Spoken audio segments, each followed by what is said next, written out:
If you think about what makes up who we are, so obviously there's genetics, and that makes up a percentage of how we see the world and how we show up. But then the rest of it, we're trained on to see the world a certain way. So there are certain people that have something called a negativity bias. And a negativity bias is nothing more than they see the negative first. It's not that they don't see the positive, but they see the negative first. There's other people who see positive first. They have a positivity bias, and they see that first. And the truth is, in almost every situation, in every circumstance, there's both. You can train somebody to recognize that there's always both, just like every inside has an outside, every one side of a coin has another side of a coin, every up has a down. If the way you naturally are is negativity biased first, great, be aware of that, then flip over. We call it flip the switch. So if one side of your brain is going negativity first, great, learn to flip the switch. Go, great, what's the positive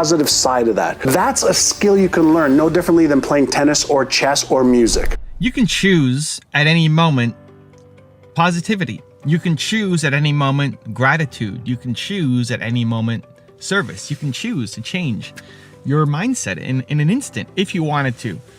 The challenge is we're so living in our subconscious mode that we don't catch it soon enough. We don't take the action that we're proud of, and then we regret it.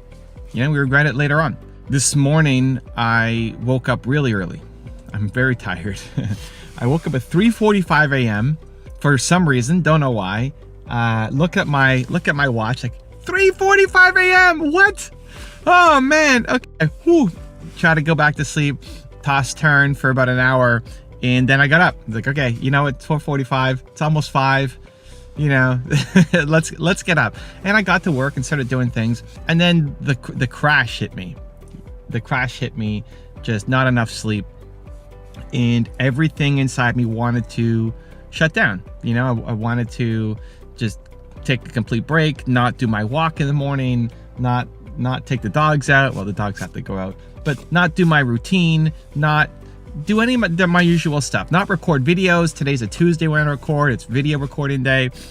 And it's in these moments, those trying times, that you have to decide who you want to be. You have to decide if you want to choose to be positive, choose to live in gratitude, choose to live in productivity, choose to live in service, or not. What would the future you think of your actions right now? And I think 95% of the time, the answer is to push a little harder. Move the brake line forward, right? Where you would normally take a break, move that forward just a little bit. Move the brake line forward a touch. And 5% of the time, you have to be more gentle on yourself. When my family dog passed away, when I broke my neck, when, all sorts of things have happened to me, just like they've happened to you. Sometimes the answer is to give yourself a little more grace, to recognize how far you've come, everything that you've done with the limited amount of resources and time that you have. But I think if we default to that, then we default to staying stuck and staying small, because life is going to throw so many different challenges at you. So I think 95% of the time, that's the 5%, right? 5% of the time you give yourself more grace, you let yourself off the hook, you take the day off, you do whatever you need, especially if you're struggling with grief. If you're struggling with grief, I think you just have to work your way through it. You have to give yourself a lot of grace and a lot of time, and it will get better. And just please don't go through it alone. But almost everything else, usually the answer is to keep going, because it'll make you more proud, because you're teaching yourself that you stand up to obstacles and you overcome. So this morning I woke up, I got out of bed, I was instantly productive, like, okay, I'm wired for whatever reason. Here we go, let's go. Answering my Discord messages. If you're not on Discord, evancarmichael.biz, I'm there every morning. It's super fun, answering questions. It's such a great community. So I did my Discord, looked at responding to my emails and Twitter, and I got all my work done super early. Then the crash hits, and then Nina wakes up, and it's time to make videos. And I don't want to make videos. I'm tired. I feel like I'm going to let myself down, and I feel like I'm going to let you down, is the honest answer. It's not that I don't want to make videos because I don't enjoy them. I feel like I won't be at my best, and then I won't create something that I'm proud of, and I'm going to let you guys down. That's really the internal narrative. I'm going to create a subpar product, and people who watch are going to be disappointed, because I take it as a big responsibility that, some of you start your day every day with one of my videos. That means a lot to me. It's not a burden, but a responsibility that I take. And I want to make something that I'm proud of and that helps you improve your life today. At least it gives you a little kickstart, like, let's go, let's have a great day. I want to be able to bring that energy. And I was worried that this morning I wouldn't be able to do it. But you know what? That's not a good enough reason. It's not a good enough reason. Like, as long as you believe those reasons, you will never create anything great. Because if you wait to have the right energy, the perfect timing, the right amount of sleep, the perfect cell phone or video camera with the perfect microphone, and just, it will never happen. You will never create anything great. And so I had to remind myself of that, because you can choose positivity at any moment. You can choose service. You can choose gratitude. You can choose productivity at any moment. You can choose it if you want to. If you really want to, you can, instead of defaulting to the negative patterns. And so Nina got up. I told her I was tired. Told her I had a rough night. She said she slept super well. It's like, oh, that's really bad. But I slept so well. Like, great. Well, I'm very happy for you, but I'm very tired right now. And right away, then asked, okay, so when are we going out? Because Nina's shopping at Costco. I'm in the Costco parking lot. I think you can't make content. Like, I'm sitting here in the Costco parking lot filming videos for you guys. And I asked her, when are we going out? When do you want to go shopping? Because I'm gonna get my phone ready and I'm gonna make some videos. And in that instant, I decided, and then committing to her made it happen. And here I am in the car making the videos happen. And hopefully there's something good and I'm not disappointing you guys, but I'm making myself proud at the very least. When you show up when the world's against you, or when you've had a rough day, or when you don't feel like it, or when you got a nasty comment, or you're in a weird mood for whatever reason, you still show up. Like, when it's hard and you still show up, that's when you build the most self-love and self-belief, self-confidence. That's where it comes from, doing difficult things. And what it does is it reinforces that as your identity, that this is who you become. So the next time something comes up, you can handle it, and a little bit more, because they're moving the brake line forward. It's a really slippery slope to fall down. If every time you come up against something difficult, you don't do it. Even if other people are telling you how great you are and that you can do it, if you tell yourself that you can't do it, then the next time it comes up, you reinforce that you can't do it, and you can't do it, and you can't do it. And what you've built is an automatic pattern of you don't follow through, that you can't do it, that when you set a goal, you're not going to follow through on it. You're going to start and then you're going to stop. That when something gets hard, you're going to give up on it, or that you're going to quit in a couple days, because that's the pattern that you built for yourself, and the pattern becomes the identity, right? If you want to switch your identity, it's totally possible. You could be the person who always follows through. You could be the person who always steps up. You could be the person who always delivers. You could be the person who always brings their best. You could be that person. You may not believe that yet, but you can be that person. So how do you get there? How does that become your new identity? There are two things that really matter. First is to be around other people who are like that. One of the reasons why I was able to get up and do this today was because I watch John Assaraf and Steve Jobs and Oprah Winfrey and these people every day. Now, I happen to know John Assaraf. He's become a friend. I don't know Steve Jobs or Oprah Winfrey. I don't know Oprah yet, so we'll see. Steve, I've missed my chance. But hanging around them, even if it's virtually, even if you don't know who John, you can't call him up and ask him a question, or you can't call up Oprah, great. You can still learn from them. You can still be around them. And the more that you see other people doing things, the more you want to go do it yourself. Have you ever been to a movie and you got inspired and you see somebody win the race? You're like, yeah, the underdog. I love the underdog stories. You ever see an underdog go off and win? And then it makes you want to go, not run a race, but do your thing. Like, you ever been inspired by somebody else's overcoming of obstacles story? Right? So it's the same thing. If you're around successful people and you see how they're doing it and you see how they rise up against the obstacles in their life, it gives you encouragement and hope and belief that you can too, where most of the people that we're surrounded by are already giving up. They're not even trying. They gave up years ago, right? And so when we're at our weakest moments, when we're around people or consuming content that reinforces our negative beliefs, the people say, okay, yeah, just take a break. Yeah, don't do this. You weren't meant to do this anyway. Like, why did you think you could ever do this? Just go and play a computer game, or just go and watch some, trash TV, right?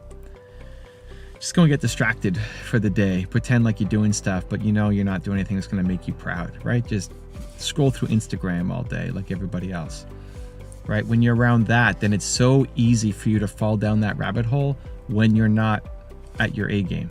So you can manufacture it by being around the people. Again, if you don't know them personally, then just in your environment, from the videos you watch. It's why I make this content, that I can introduce you to people and keep bringing you ideas and belief that hopefully inspires you daily to lift you up when you might be having a rough day. So that's step one. Step two is you have to then do something. People say motivation doesn't last. Well, that's true, but the point of motivation isn't for it to last. The point of motivation is to give you the courage to go do the thing. So I'm waking up this morning early, right? Nina's still sleeping. She wakes up.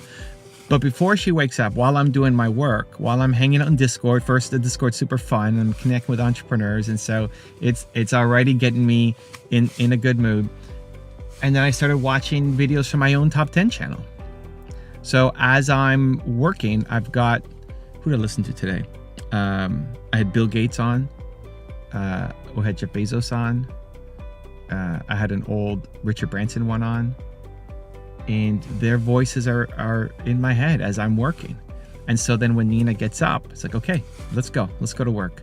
Because I had Richard Branson and Jeff Bezos and Bill Gates in my ear this morning, right? And I don't know any of them personally.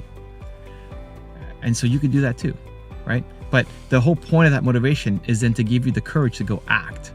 So by listening to them in the morning, listening to them is not enough, right? That's not enough. You got all inspired and motivated to not do anything. Listen to them then gave me the boldness to say, Evan, you need to make videos today. You said you're going to do it. Let's go do it. I know you're afraid of disappointing people. You're going to make it the best you can. Let's go.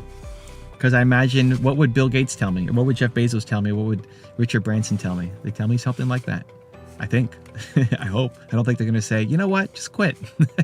Probably not, right? And then that got me to go out. And now I'm here and I'm making the content. I'm doing the thing. So it's the motivation that you need to inject into yourself plus the action. And when you do that enough, you start to build the new habit. So instead of the pattern being, I don't follow through, I always quit, I always get up, you start to build a new pattern that says, I rise to the occasion. I overcome these obstacles. I defeat that little voice inside my head. I call it the little man. I beat the little man. Right? And when you do that consistently, then that becomes your new default pattern. That the next challenge that comes in, you say, okay, let's go. What's next? I'm ready. I want the next mountain. Let's go climbing, right? So it's totally possible, but it starts with the belief that at any point you can choose positivity. At any point you can choose gratitude. At any point you can choose service.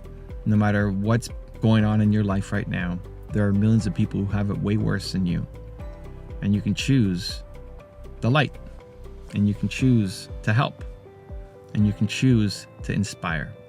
And doing that will not only serve the world, but make you a lot more proud of yourself too. Also, to make sure you're actually taking action after watching this video, I've designed a special free worksheet just for this video. The worksheet will highlight all of the lessons learned in this video, as well as pull out our 3 favorite learnings and quotes that will inspire you to actually do something. The worksheet will also give you space to write down what your key takeaways are and your specific plan of action to make sure you're getting results. If you want the worksheet designed specifically for this video, absolutely for free, there's a link in the description below. Go click on it and start building the momentum in your life and your business. I'll see you there. We have to understand that our beliefs drive our behavior. Our habits drive our behavior. Well, what if we switched our beliefs? What if we switched our habits? What if we upgraded the knowledge and skill required to match the income that we want? So there's something I'm going to leave you with, right? And that is this. In order to achieve 2 or 3 or 4 times more income and get your brain unlocked, you have to create an identity to match that destiny. You have to create an identity to match that destiny of the income and the lifestyle and the feelings that you want. If you think about what makes up who we are. So obviously there's genetics. There's our genetic makeup, so our predisposition, our propensities. And that makes up a percentage of how we see the world and how we show up. But then the rest of it, we're trained on. So we're trained to see the world a certain way. So there are certain people that have something called a negativity bias. And a negativity bias is nothing more than they see the negative first. It's not that they don't see the positive, but they see the negative first. There's other people who see positive first. They have a positivity bias and they see that first. And the truth is, in almost every situation, in every circumstance, there's both. You can train somebody to recognize that there's always both, just like every inside has an outside, every one side of a coin has another side of a coin, every up has a down.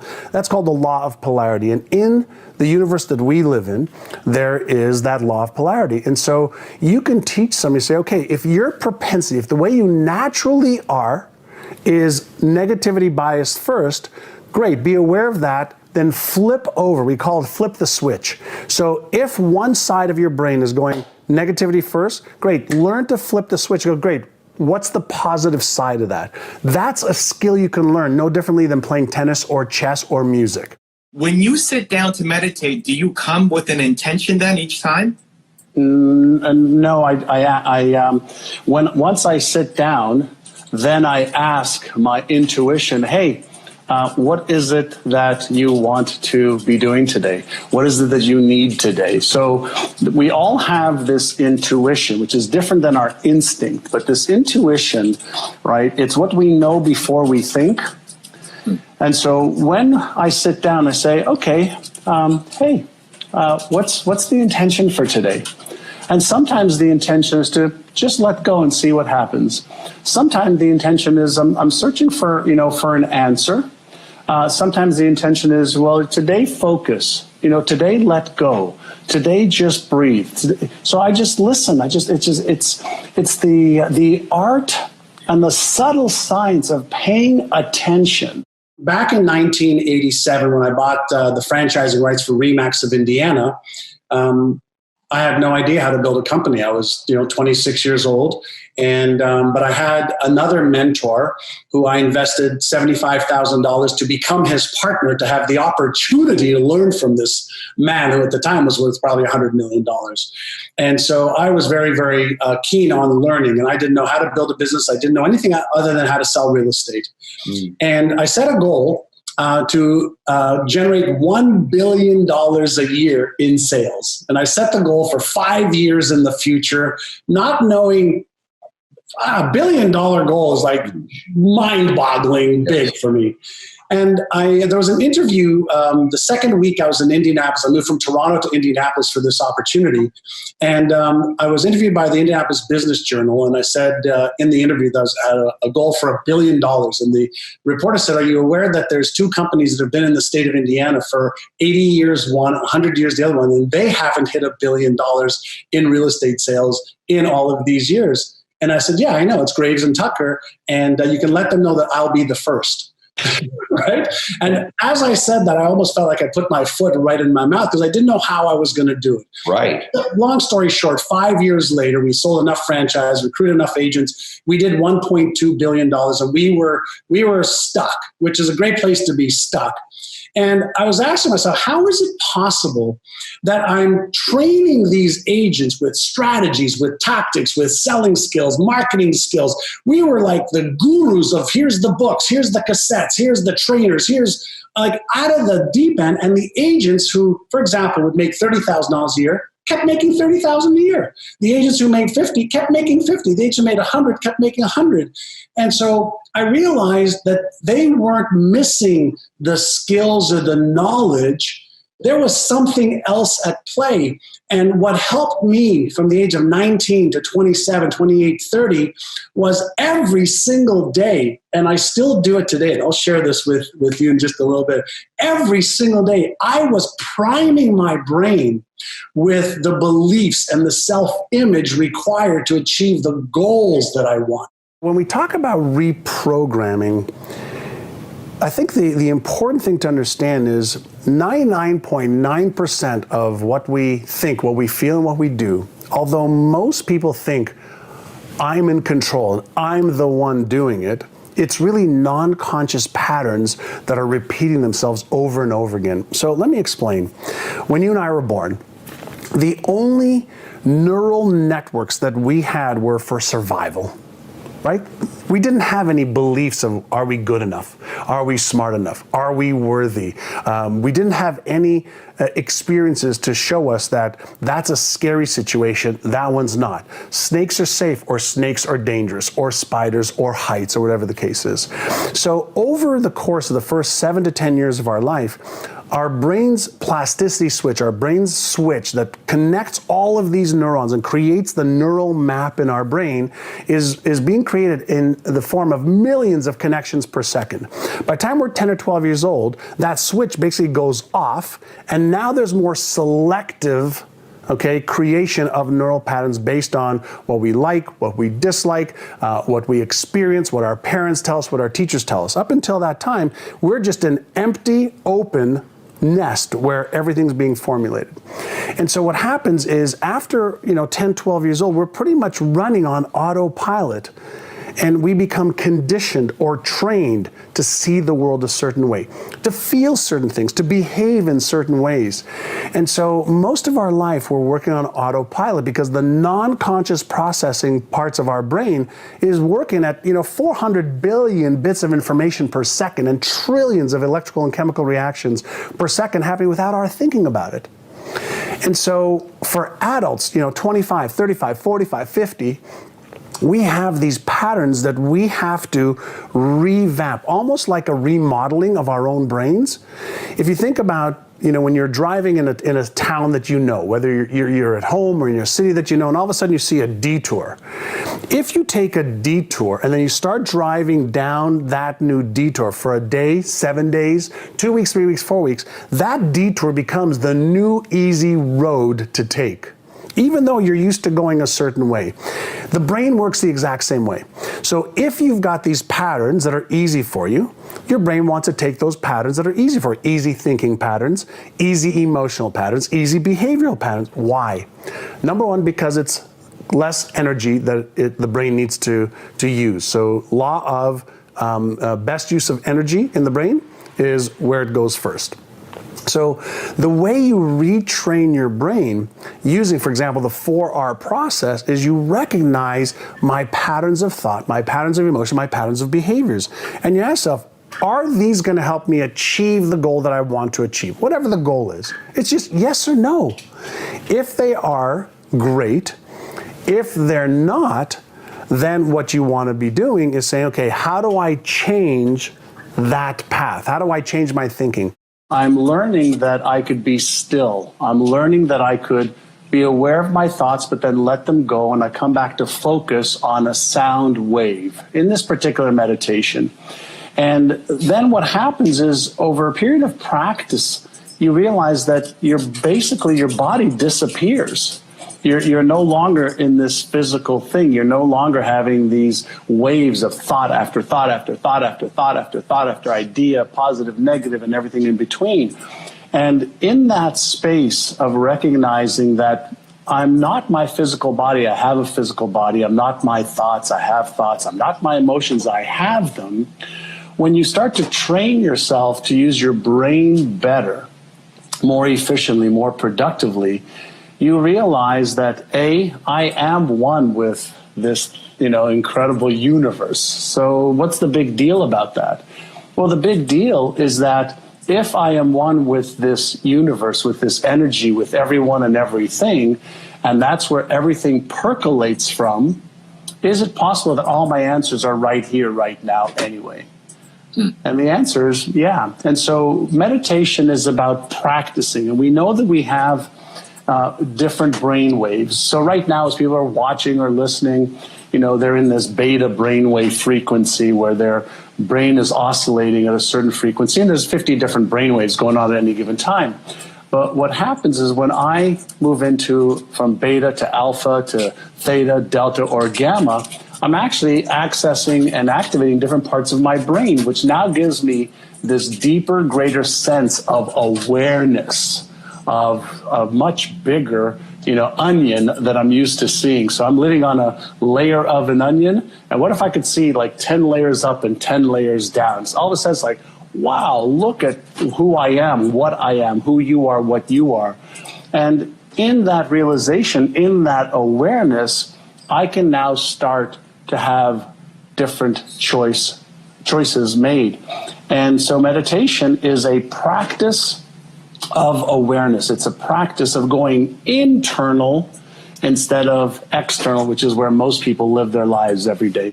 So the key is to really understand, first and foremost, that you have a brain. You're not your brain. The whole idea with Inner Size, right, is to create a pathway for you to be able to say, okay, here's how my brain works, simply as I've put it today, and here's what I could do about it to move out of a state of chaos and dissonance and into a state of coherence and alignment. So when you were you born with any beliefs? No. Were you born with any habits? No. Were you born with any fears? No. No. So from a neuroscience and neuropsychology perspective, a belief is nothing more than this. Imagine that you're born and your brain's made up of 100 billion marbles. And every time you have an experience or somebody says something to you, or you read something or you watch something, these marbles make these connections. And the connections that are reinforced go from conscious connections to subconscious connections. And once these subconscious connections are made and reinforced, they run the show 98% of the time. So a belief is nothing more than a reinforced pattern in the brain. And our conscious brain can choose what we want when we're in that part of our brain, but our subconscious mind can't choose. It's programmed from the age of 0 to 3 in the imprinting years, 3 to about 7 or 8 the modeling years, and then 8 on, it's the experiential years. And so if you have these powerful beliefs that you're good enough, you're smart enough, you're worthy to achieve the goals that you have. If you have these powerful beliefs, you are able to achieve any amount of income you choose, no matter what the amount is, you just need to learn how. So if you have these empowering beliefs, you have brain coherence between conscious and subconscious. We're in a society that just goes. Texts, emails, phone calls, Facebook, Twitter, Vine. All these things are keeping us on this perpetual hamster wheel of do, that very few people stop and say, what am I doing? What am I not doing? What am I thinking? What am I feeling? So the first part is stop. Second part is to reframe. It's called the 4R process. Recognize is first. Reframe is the way I'm looking at something. And because we are monofocused, the brain cannot focus consciously on more than one thing at a time. All right? It can get distracted to that thing, then this thing, then that thing, then this thing.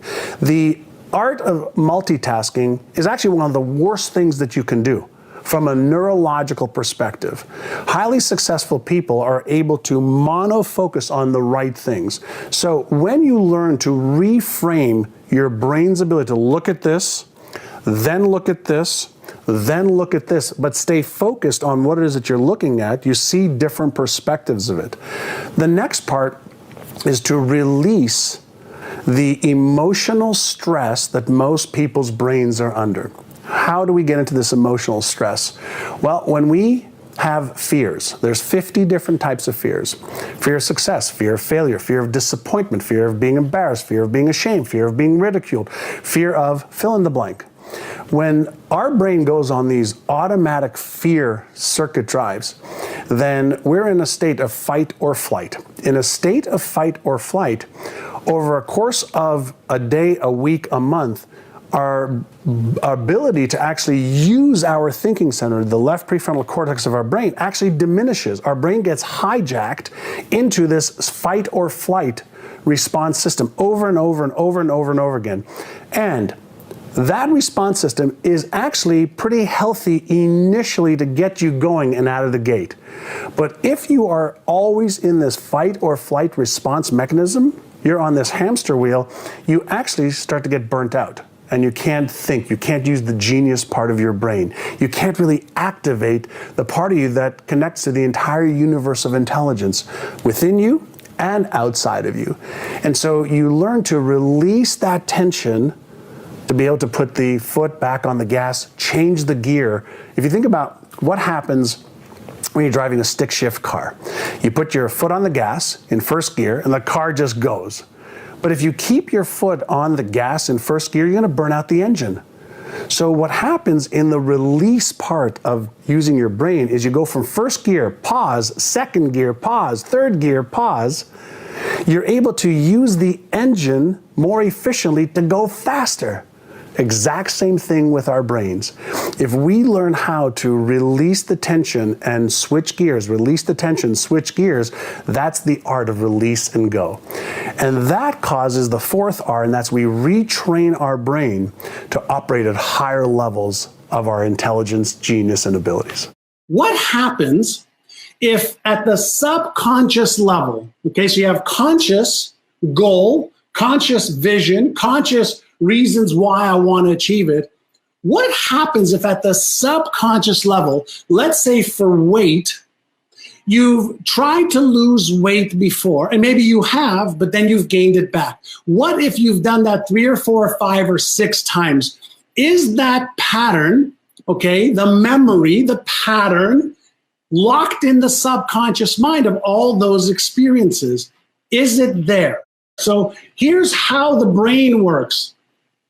You set a goal using the left prefrontal cortex of your brain, your imagination, and then right after you set the goal and you're excited because you're making some progress, your brain says, hey, last time you did this, you gained all the weight back. Why even try? Last time you did this, and your friends saw that you did this, and then you gained all the weight back. Next time you saw them, you were embarrassed. You were a little ashamed of yourself. Last time you did this, or the 3 or 4 or 5 or 6 times before that, you gained all the weight back, and you disappointed yourself and your significant other because they said you looked really great, and then you gained all the weight back. So you disappointed them and yourself, and you were embarrassed or ashamed, and so that pattern is there, right? Do you all agree with me so far? The pattern is there. And so if you have, and think about your imagination and your choice to set a goal is one pattern that you formulate. But if underneath there's a subconscious pattern of embarrassment, shame, failure, guilt, disappointment, etc. If that pattern is also there, then you have 2 opposing patterns. You have one pattern that says, let's go and do this, but you have another pattern that says, but last time you did this, you failed, or you've seen your sister or brother or mother or father or friend do this, and guess what? They gained all the weight back anyway. So why even try? I'm going to keep you safe in your comfort zone. I'm going to conserve energy, and that way I'm going to save you some time and money and energy. Does that make sense to you? That is called cognitive dissonance. That is another way of saying that's called chaos in the brain. And a brain in chaos will do what? It'll just stick around doing the things that it's comfortable doing where it's known. Something that I learned that I think people will benefit from is an anxiety attack, stress, panic, ulcerative colitis. All of these things are effects, right? So they're effects. So the question is, what's the cause? Yes. Right. So most people are focusing on either, suppressing the effects, depressing the effects, masking the effects. They're doing everything but going, what's causing this? Yep. And if we look at the world of cause, whether it's in our physical body, whether it's our relationship, whether it's our bank account, whether it's our business, whatever the result is, every result in the physical world is an effect. So the question is, what causes the results? And one of the greatest laws in the universe is the law of cause and effect. And it states that for every effect, there's a cause, and for every cause, there's an effect. And so I got really inquisitive and curious early on with, can I control more of the cause of my results? And that required responsibility. And when I was younger, it was like I was more into the blame game. It's because of him, because of her, because of it, because of the market, because of where I live, because of my mother, my father, how old I am or how young I am, how Asian or Caucasian I am. It doesn't make a difference. So a lot of my upbringing caused me to look outside of myself. And when I looked inside myself and took the prerequisite of responsibility. I own it. Yes. And I can change it. So important. That transformed my life. That really started to put things into perspective. So when we talk about the word fear, right? So let me start off with another little premise here is most people are highly ignorant in understanding what fear is. Now, I want to make sure people heard me correctly. Ignorance doesn't mean you are stupid. Ignorance means you just don't know. We're all ignorant. We don't know what we don't know. Well, we don't know what we don't know, and even the things that we do know may not be accurate. So when we talk about fear, there are 50 different types of fear. All fear is processed in the subconscious mind. The automatic neurochemistry that is created as a result of the meaning that we give certain things that cause us to either be in a state of fear or a state of courageousness is all being processed in our subconscious mind. So what causes fear for you doesn't cause fear for me or for somebody else, or may cause fear in other people. So whether, we're standing at the, top of a building that's 100 stories high, some people look over and don't have fear, and other people do have fear. Whether there's a giant 10-foot boa constrictor, in front of you may cause fear in you, that doesn't cause fear in another person. So it's never the thing that is causing the fear. It's the subconscious interpretation that we've been conditioned to believe. The meaning that we learn to give something determines whether the neurochemistry of fear is activated that causes us to feel a certain way. So the feeling, of being scared, the feeling of being uncertain, this feeling of having self-doubt, the feeling of having too much stress in our life, that is an effect, not a cause. So feelings are conscious, our ability to be aware of this stuff that's going on in our body that we either know or don't know how to handle or do anything with. So feeling is conscious. Fear is subconscious. And so if, for example, we have, one of the examples I use is, and you don't have this, obviously, but if I ask 100 people, do you have a fear of public speaking? I was just going to say that. I was just going to say that. I'm reading your mind. I'm reading your mind. Well, it's not your fear. And this is what I'm going to say. So the actual fear is of being embarrassed, ashamed, ridiculed, or judged. So if we're afraid of being embarrassed, ashamed, ridiculed, or judged, that has nothing to do with the actual public speaking. It has to do with our self-image and self-esteem and what we think of ourselves and what we believe others will say or think about us, which will affect our own self-image or self-esteem. Yeah.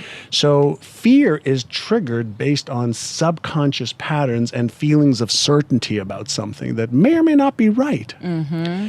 And so I never treat, if you like animals and you like fish, for example, if the fish is sick, you never treat the fish, you treat the water. Yeah. Ooh, that's good. I like that one. Right? You treat the water. Yeah.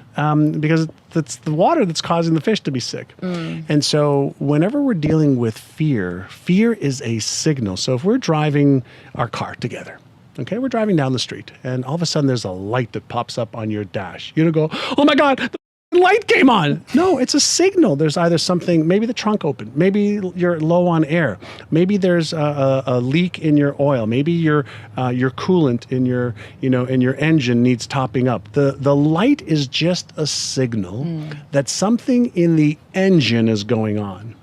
So when we have this emotion that's triggered, okay, at the subconscious level, that gives us this feeling that we don't like or we don't know how to deal with, the light goes on, okay, in our brain. We start experiencing those emotions. We start experiencing those emotions. And so when we get into, so why is that relevant? And it's relevant because the number one priority of the brain, above all else, okay, above sex, above eating, above all else, is survival and safety first.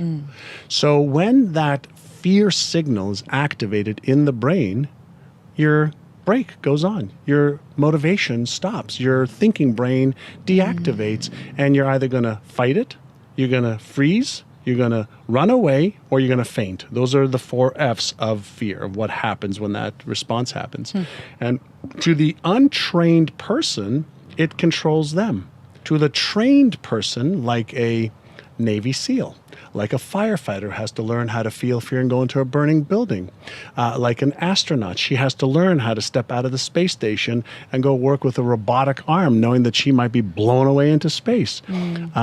She has fears as well. He has fears as well. And so fear is just a signal. It's not a stop sign. It's not a go sign. It's a be aware sign. If you think about visualization is simulation.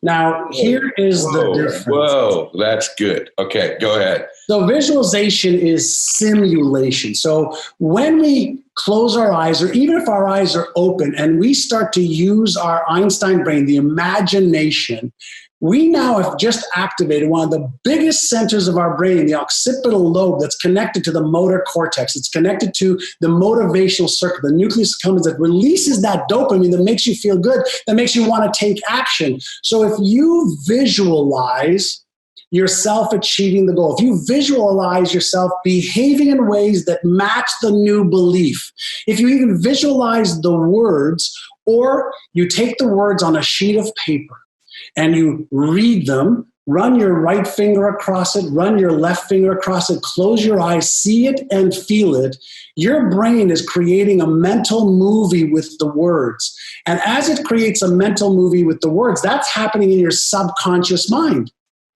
And when you give the subconscious these instructions, a couple things happen because of the way the brain hierarchy works. Number one is survival, but then number two is safety. And then number three is energy conservation. Now, when you do something 20, 30, 40, 50 times, it takes about 66 days to 365 days of repetition to override an old habitual circuit. Not 10 days, not 21 days, 66 to 365. So if you visualize yourself achieving the goal, feeling the success that you want to feel, seeing the belief on the screen of your mind, you are actually creating a neural network through the science of neuroplasticity, and the networks that you reinforce become the most dominant networks. And since your brain wants to conserve energy, if you do this on a consistent basis, your brain says, okay, you're doing this so often, let me just make this automatic. Let me set aside the old beliefs. Let me replace it with the new beliefs. And now you've deliberately and consciously evolved yourself. One of the things that is really interesting, I mean, just based on what you said, there is something in business, whether it's for salespeople on the phones or salespeople in person. On the phone, it's called call reluctance, and in person, it's called contact reluctance. And so if you think about what does that mean? So I have a call reluctance. I have a reluctance to call somebody that I don't know. And so when some people think about calling somebody they don't know, when they're prospecting or meeting somebody they don't know, if you think about what is it that is actually happening that causes them to feel that. So as soon as they have the thought, their neurochemistry kicks in, because the meaning that they have is, if I call somebody that I don't know and they hang up on me, they yell at me, they say something nasty to me, then they are attacking my identity. And in most cases, they have associated the attack on their identity in a negative way, such as, well, maybe it's true that I'm not good enough. Maybe it's true that I'm not smart enough. Maybe it's true that I'm not worthy. So they have a negative association with somebody's response that they don't even know about who they are.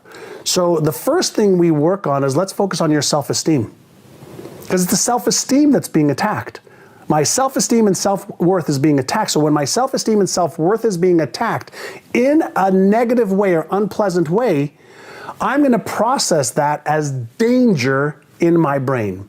Now, when you understand the brain's number one responsibility is to move you away from danger or pain, that's number one on its hierarchy of how it behaves. So if there is real or imagined pain or discomfort, your brain says, stop, put the brakes on, go the other way. That's what's happening. So the first thing we do is we teach people, number one, let's change the meaning that you have around what somebody else's response is around who you are or what you're doing or what you're offering them. So the first thing we work on is change the meaning, you change the feeling.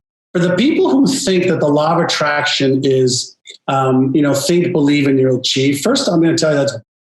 So let's call it. I love this, man. I love it. But I want you to think of your brain just a little bit differently and think of it this way. Let's say you love rock and roll. And let's say rock and roll's on station 95.5. If you're on station 92.1, that might be classical. If you're on station 98.7, that might be punk rock. But at 92.5, that's rock and roll. So imagine coherence just means locking your electromagnetic spectrum of your brain. Lock it and load it on exactly what you want. So what's the vision? What's the goal? What are the beliefs? What are the emotions that create coherence so you're locked and loaded to the frequency of the universe that is matching that goal? Part one. Part two is when you get locked and loaded, you've actually activated the Einstein brain, connected to the motor cortex, connected to the dopamine release in your body. And when that happens, okay, now you're in coherence, but there's another part that happens in this Einstein part of the brain. That's actually what the latest neuroscientists and psychologists are thinking is connected to this GPS part of our brain, to the frequency of where all of the tools, resources, people are that resonate with that frequency. So we've been evolving for 2.5 million years, since Homo erectus to now 108 billion humans on Earth, with a brain that's been changing and growing. And my belief is we're just scratching the proverbial surface. When we talk about, a little quantum mechanics or quantum physics with entanglement, how we're all connected, we're all tuning into the frequencies that are us and within us and all around us.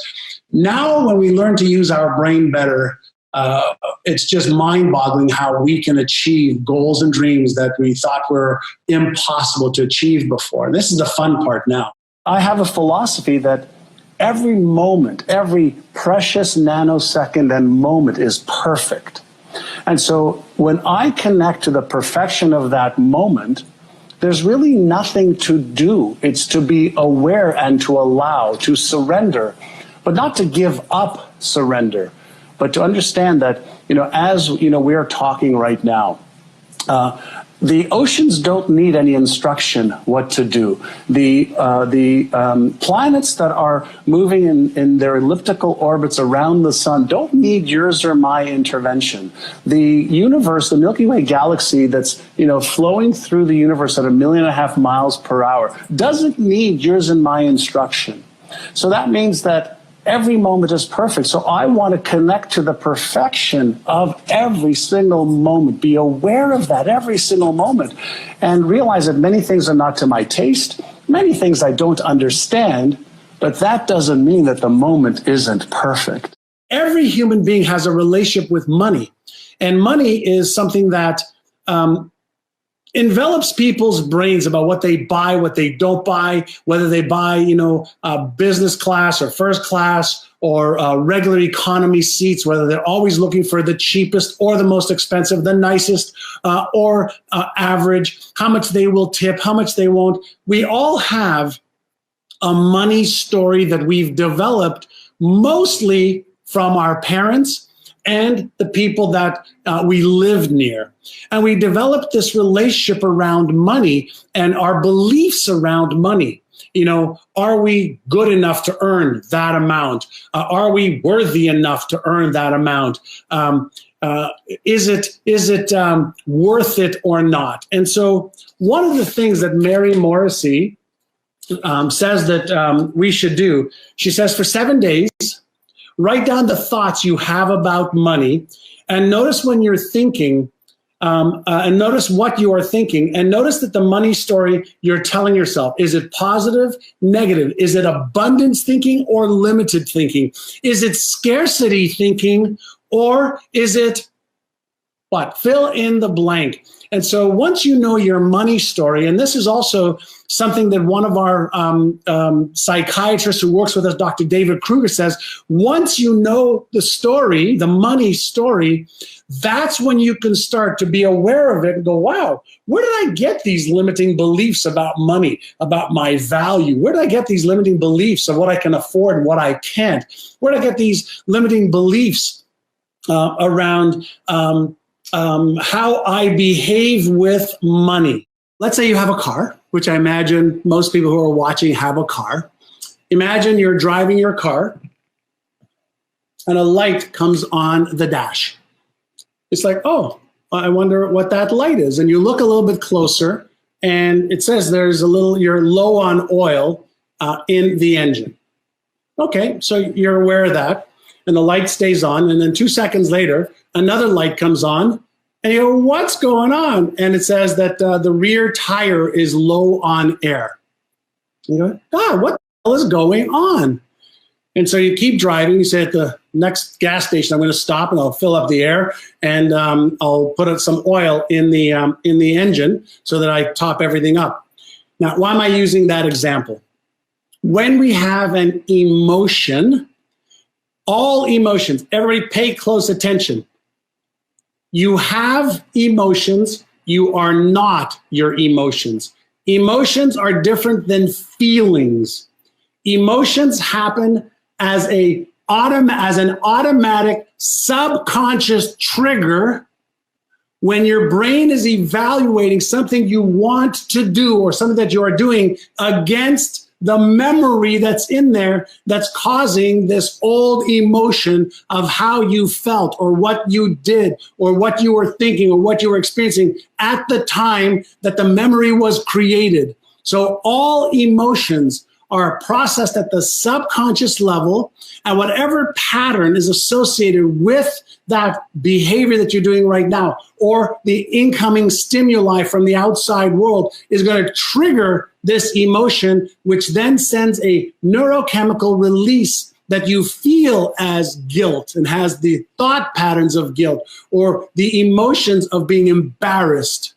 The feeling is the conscious awareness of the cocktail of neurochemicals that have been released, but the emotion is subconscious. So, is it possible to recalibrate a neurological pattern in the brain? Is it possible? If a pattern is nothing more than neurons that have been coalesced or connected, can you interrupt a pattern from the past?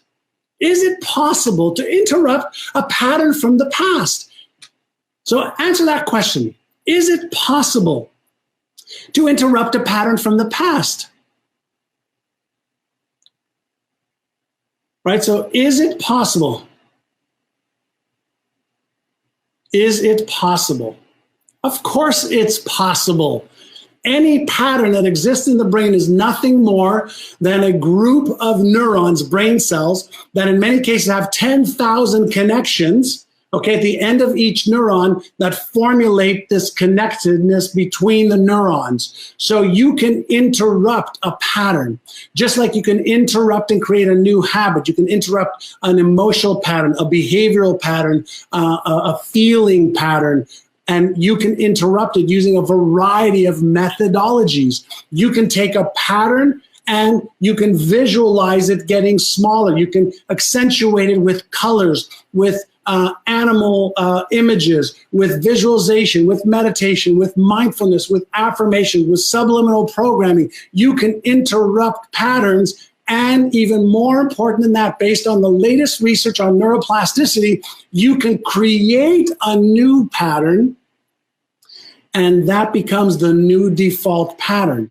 The parts of the brain that register an experience versus the part of the brain that can imagine an experience are not different. So if I imagine doing a bicep curl in my mind, I see my arm moving and I'm doing a bicep curl in my mind, I'm accessing the occipital lobe part of my brain, it is no different than me going to the gym and doing a bicep curl. So when you do both, you solidify the experience even more. Now, I want to just talk about what you just said about your partner who brings in meditation. When most people are asked to do something that they're fearful of, the sympathetic nervous system in the brain kicks in nanoseconds, not in minutes, in nanoseconds. That's the fight or flight response system in the brain. So they want to run away or they freeze and they can't do anything.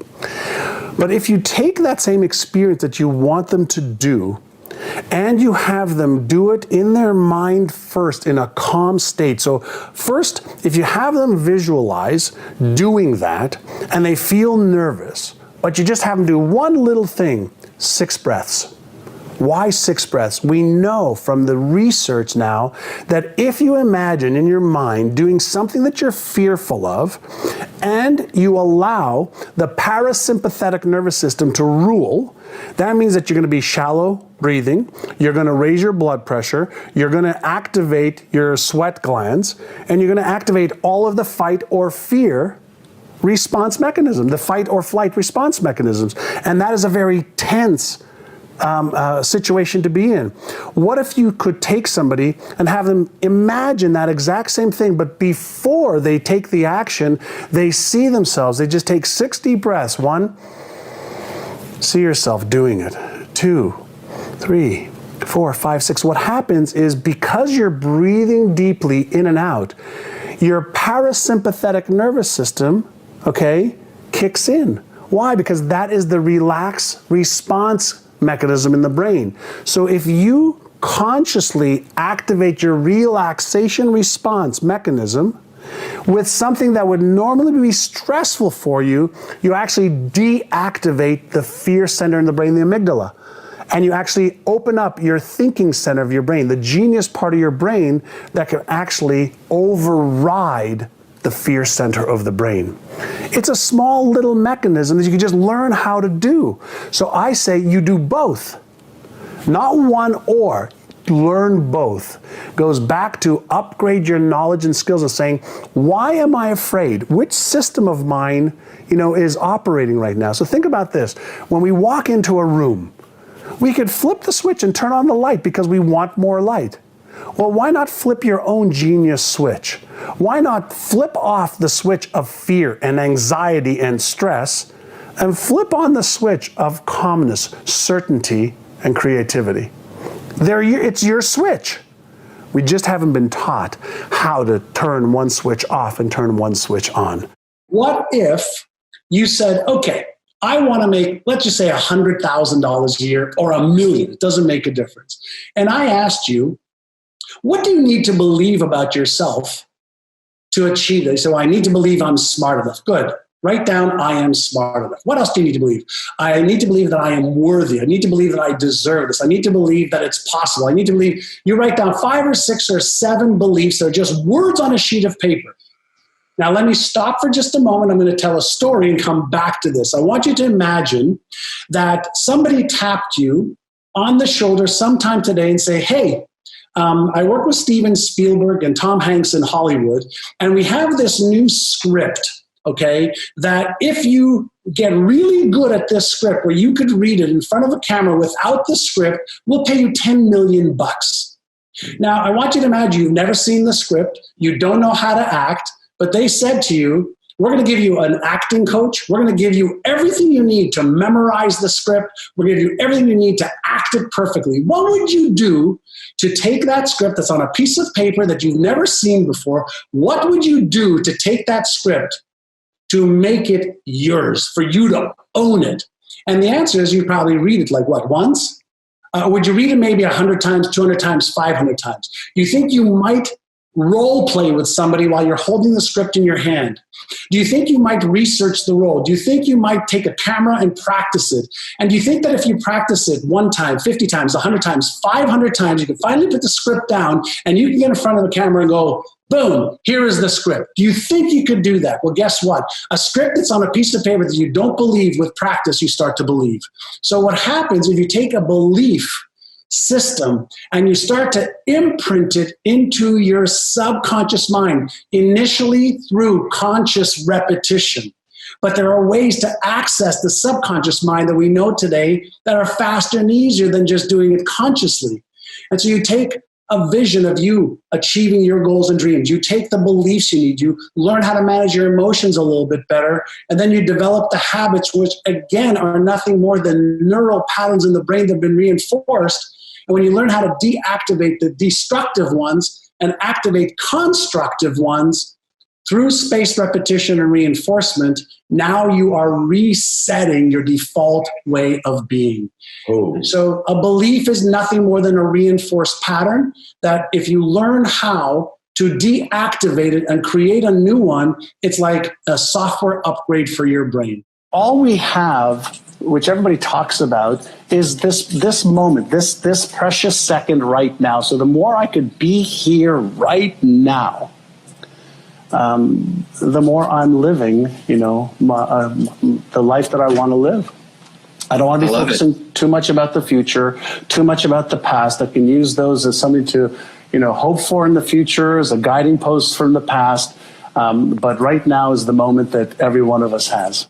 So if you take any event that's occurred in the past, if you just merely think of that event that's occurred in the past, chances are you're firing off the neural network of that pattern, right? So you can take the idea of eating your favorite dessert. What do you think is happening in your brain when you pretend you're eating that favorite dessert of yours and your mouth starts to water and you start to feel, oh, that's such a great dessert?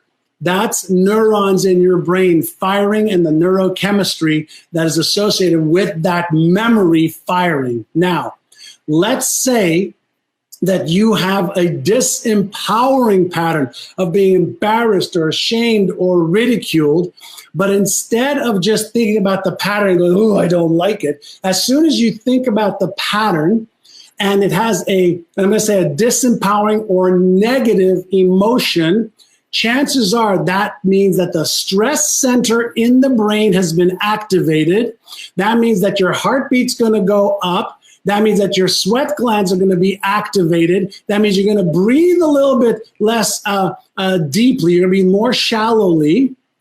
And that is the fear or stress response. Now, what if instead of allowing that to continue, you just stopped and you had this intention?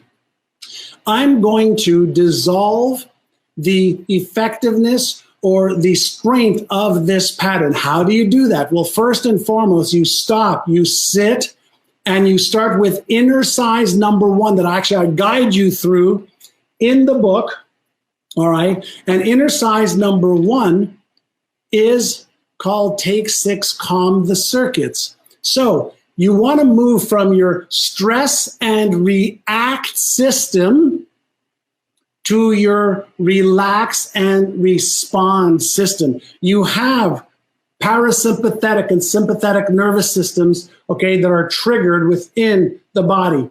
So what happens when you sit quietly and you take 6 deep breaths in through your nose and out through your mouth like you're blowing out through a straw. When you do it 6 times in 10-second rhythmic breaths,